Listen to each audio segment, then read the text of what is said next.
What's up, everybody? It's been a long ass time, has it not? It's been 2 months since I've uploaded a video on this channel. I haven't posted to this channel in a fat minute. Last thing I posted was Okeechobee content. A quick little life update here, but pretty much after Okeechobee, I decided to take a little bit of a break. Like immediately after Okeechobee, things were getting pretty bad with the COVID thing, and we ended up having to go into lockdown. We were getting ready for a DPMO takeover in Miami and the rest of Miami Music Week, and that stuff all got canceled, and it was kind of a bummer. So I just took the time to chill, decompress, not really upload videos, and focus on work, just kind of fix my financial situation a bit, which, you know, thankfully I did. So that was good, that was a positive. Honestly, going to Miami Music Week probably wouldn't have been the smartest move, but you know, I wanted the content for the channel, so I didn't care. Yeah, but that's really it. I just honestly been taking a chill pill. I haven't been really posting on social media that often, just kind of sharing the homies' posts and stuff like that. Nothing crazy. But I'm back, and I'm back with this video I got tagged to do like a month or two ago, which was my top 10 sets that I've seen live. And this is something I've been wanting to do for a while, actually, so it was really convenient that I got tagged in it a while back, but unfortunately I was on like a bit of a break. So we're back to it, and I have it ready to go. With that being said though, I missed you guys hella. Thank you guys for the continuous support on the channel since I've been just kind of AFK for a while. Let's get right into this. My top 10 sets, and we're gonna start down from number 10 and work our way up to number 1. And this was really hard to do, not gonna lie. I had to go through a lot of footage and just brainstorming and thinking what sets really stood out to me, shook me, and that I just found to be my favorite of my favorites. So starting at number 10, it's gonna be Schism back-to-back Trampa at Lost Lands 2018. Bro.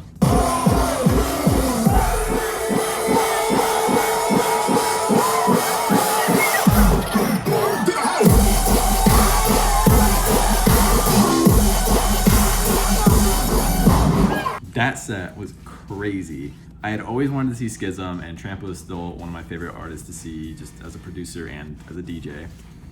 So them two together was always a fucking treat. And that set was spicy, dude. Just the way Schism DJs, it's like always everything doubled, and he has like this incredible arsenal of just unreleased tunes that don't come out for like another year, way in advance, you know? He just has them playing them out. And that was fucking crazy. And I think one of the most memorable moments was he dropped Spaghetti's Zoom. And I feel like that was probably one of the first times that song had ever been played live, because it literally was about a year before that song ever saw release. That ended up being like my favorite song of the year of Lost Lands that year, because it was just a banger, dude. I was like, that was stuck in my head for months. I was like, that, whatever song they fucking played, and I was so happy I caught it on camera. I caught it on camera, and I'm pretty sure I actually recorded my own reaction to that song live, hearing it the first time, which I'll play.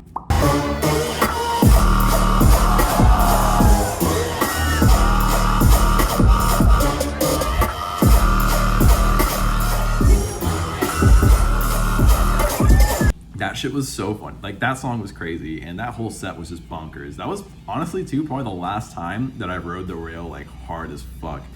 Number 9, G Jones at the Beacham here in Orlando. He was on his Ineffable Truth tour with Chi and Saruda. Bro, that was my first time seeing G Jones, and it's someone I've always wanted to see. I love him as a producer. He's one of my all-time favorites, and I've just always missed him any chance I've had to see him at a festival, because it conflicted with somebody else that I really wanted to see. And finally, he was here in Orlando on his tour with Chi at that, and Saruda, also artists that I really wanted to see. That set was sick. You know, experiencing it live for the first time, and after years wanting to see him, it couldn't have been better. And like at the venue we're at, since the actual dance floor is technically, there's a whole level under it that's like just production stuff, so it's like an actual theater, if you will. Like the bass was shaking the ground, so like you could feel the vibrations of every song, just extra heavy and intense, and it was super memorable. I'll play a clip from that right now.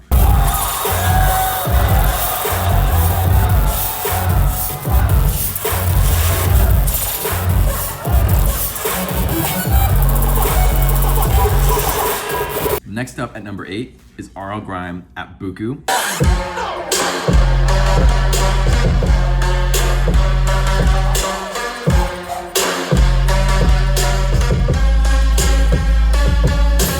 RL Grime never fails to deliver, always has an incredible set.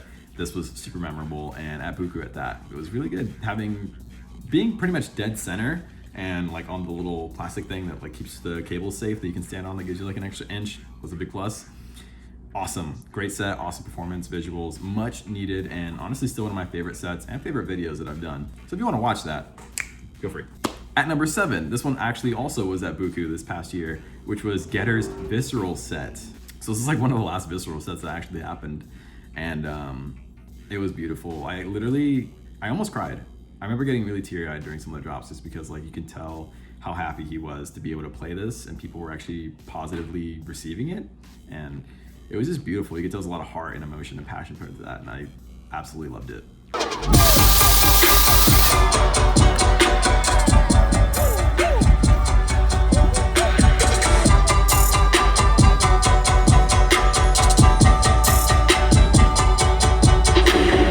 Next up at number 6, we have Flix and Motifs at Valhalla Sound Circus.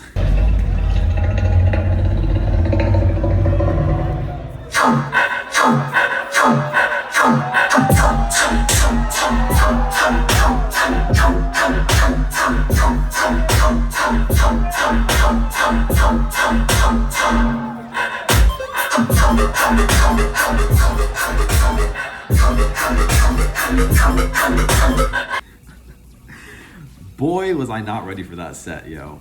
So I've been following Flix and Motifs for a couple years now. They've been consistently great producers, so I've just always been on top. So I was really excited to see them at Valhalla, and actually, coincidentally, we happened to be camping right next to them at Valhalla. So I saw them the whole weekend, but I didn't say hi or anything because I was just kind of nervous, and I was just like, I don't want to bug people, I don't want to bug artists. Bro, was that set next level. It was probably one of the most proper and clean RIDDIM sets I've ever experienced, and I just love their stage presence, the track selection, everything about it was so just on point.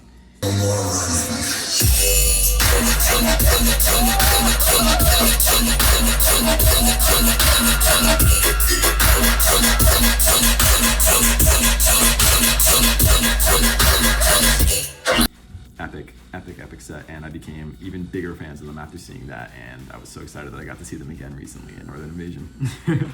Up at number 5, this actually goes hand in hand with Valhalla, this is Chibs.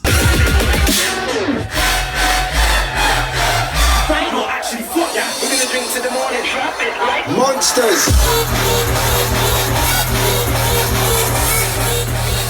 So let the madness begin.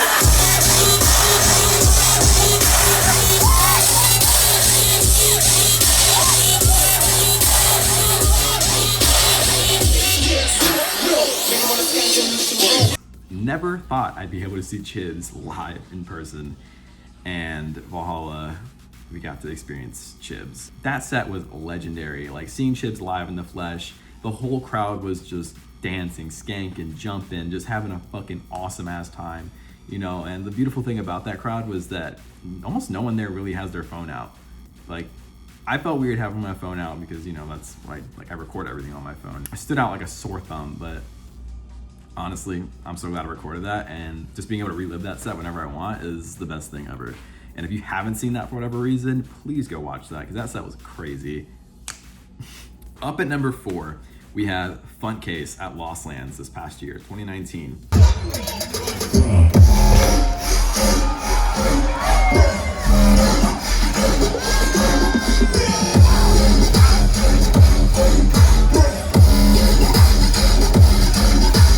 This past Lost Lands was just insane, and I think the conditions leading up to this solo Funcase set was just right. It was like a kind of cloudy-ish afternoon, and he pretty much got on right after sunset. Like the sun was almost completely down, it was dark, but it was raining, but not crazy heavy rain. It was just like a nice light rain, but enough to like drench your hair type thing, and to kind of just let loose. We were fresh off of Hesh and Blunts and Blondes back to back, which was heavy and fun, and now we're getting into Funcase with this proper intro and his high energy and insane arsenal of tracks. That was probably the most fun I've had a set in a while, dude, just because I just let loose. That ended up being my set of the weekend, that I just like completely just released all the energy and just had a raging time. Like didn't give a fuck. Like I was recording, but just big ass smile on my face. I love the fact that we were cooled down from the rain and my hair was all wet, and it was just like nobody gave a fuck, and it was so much fun.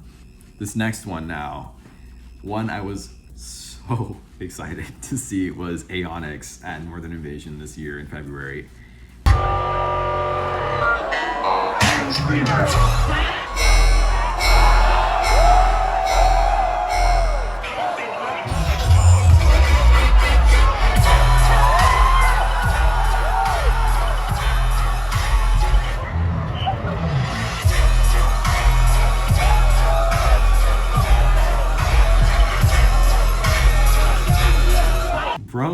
was that set gnarly. Like, I pretty much I've always wanted to see Onyx, and I respect him so much already as a producer, just because he literally puts in just non-stop hours of work into his craft, and he's always just doing feedback streams and mixing streams, and he's just, to me, one of the hardest working dudes in the community. Seeing him live shook me, dude. And seeing him at Northern Invasion for the first time, I lost my damn mind. So many of the most like iconic and legendary drops that I've experienced and seen so far have been that night, that set. Next up, number 2. This was a tricky one. My number 2 was Mirada, but it was hard to pick between his Forbidden Kingdom set this past February, or his debut in Orlando, because they were both just insane ass nights. And low-key, I think I'm gonna lean more towards the Forbidden Kingdom, just because of the setting. It was a festival setting, and he came back with like a fresh arsenal of just songs and edits and stuff that just intensified what we already know from Mirada.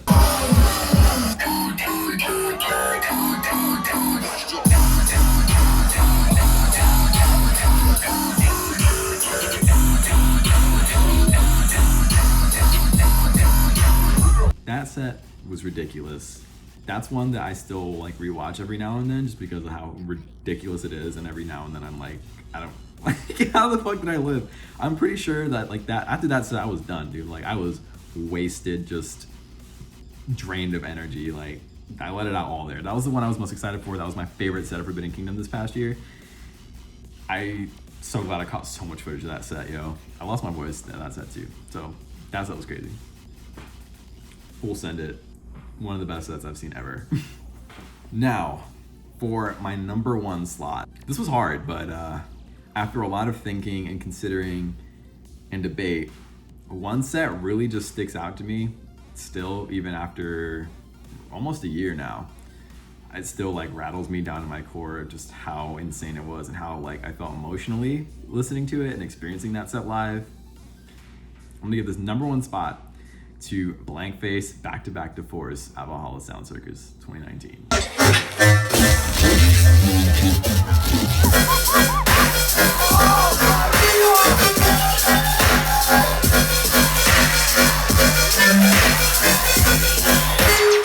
When I tell you I wasn't ready, I wasn't fucking ready for this set.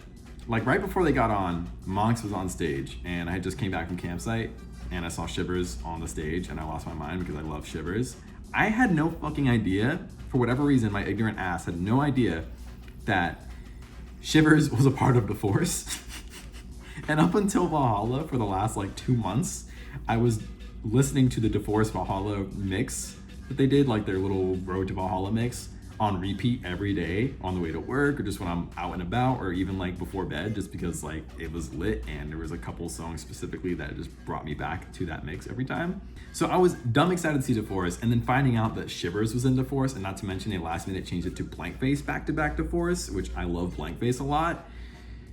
I was losing my fucking mind. So I was backstage and I saw Shivers put on a fucking Star Wars Rogue One shirt and then a Star Wars mask, and I was like,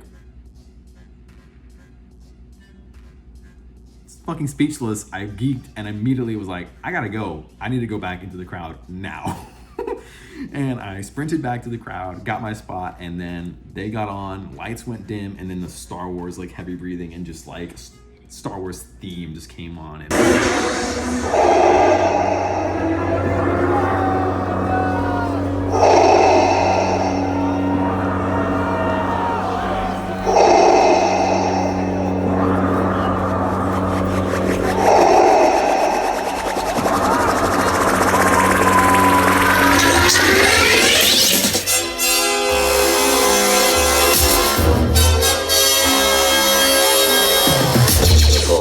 but just fucking experiencing that shit firsthand, and the level of DJ skill and technique, and just the taste, the track selection, the unreleased music, dude. That's the thing. All those dudes up there, they have a fucking database of just unreleased edits and VIPs and specials and just all this gold mine that everybody who's like a rhythm DJ or dubstep DJ would literally kill for. And just being able to hear them double, triple, and even quad those songs live you know, for this entire hour in a fucking place that lives and breathes this type of music. Legendary night. I had chills. I was screaming like a little fucking girl half that damn set. My jaw was on the floor. The whole thing. I was fucking rattled that whole set, dude. Like beginning to finish. Leaving that set, I was damn near tears, okay? That set was fucking crazy.